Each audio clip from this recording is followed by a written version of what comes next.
आणि एक महत्त्वाची बातमी, नाशिकमधील धर्मांतरण प्रकरणानंतर आणखी एक धर्मांतराचा प्रकार समोर आलाय। पीडित मुलीने दिलेल्या तक्रारीनंतर पंचवटी पोलीस ठाण्यामध्ये या संदर्भात गुन्हा दाखल झालाय। तंजीर इनामदार असं गुन्हा दाखल झालेल्या संशयित आरोपीचं नाव आहे। पीडितेवर अत्याचार करून फोटो व्हायरल करण्याची आरोपीने धमकी दिलेली होती।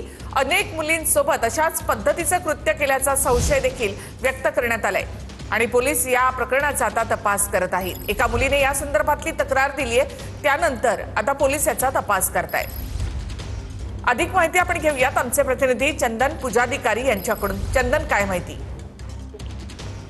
नाशिकच्या टीसीएसचं प्रकरण संपूर्ण राज्यभरात गाजत असताना आता आणखी एक असाच धक्कादायक प्रकार समोर आलेला आहे। नाशिकच्या पंचवटी पोलिसांनी आणखी एक गुन्हा दाखल केलेला आहे। त्यामध्ये तंजीर इनामदार नावाचा हा जो युवक आहे, या युवकानं एका पीडित महिलेला, एका पीडित तरुणीला या ठिकाणी तिच्यावर अत्याचार करून तिला धर्म परिवर्तन करण्यासाठी जोर जबरदस्ती केली, अशा पद्धतीचा आरोप त्याच्यावर करण्यात आलेला आहे। न्यायालयामध्ये आता सुनावणी सुरू आहे। सुनावणीच्या दरम्यान सरकारी वकिलांनी आणि तपास अधिकाऱ्यांनी असं सांगितलंय की दोघेही एकामध्ये होते, मात्र या तरुणानं या मुलीला वारंवार बळजबरी करून तिला आपला धर्म बदलण्यासाठी भाग पाडलं आणि गजवाय हिंदच्या पद्धतीनं आपण लग्न करू अशा पद्धतीनं तिच्यावर जोर जबरदस्ती केली।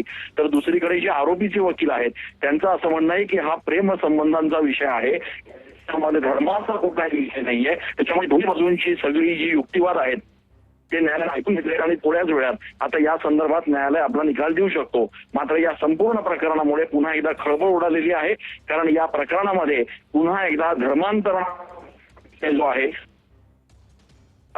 नक्कीच, धन्यवाद चंदन एकूणच माहितीबद्दल। पीडितेवर अत्याचार करून फोटो व्हायरल करण्याची धमकी आरोपीला दिल्याचा आरोप करण्यात आलेला आहे। अनेक मुलींसोबत अशाच पद्धतीचं कृत्य केल्याचा संशय देखील व्यक्त करण्यात आलाय।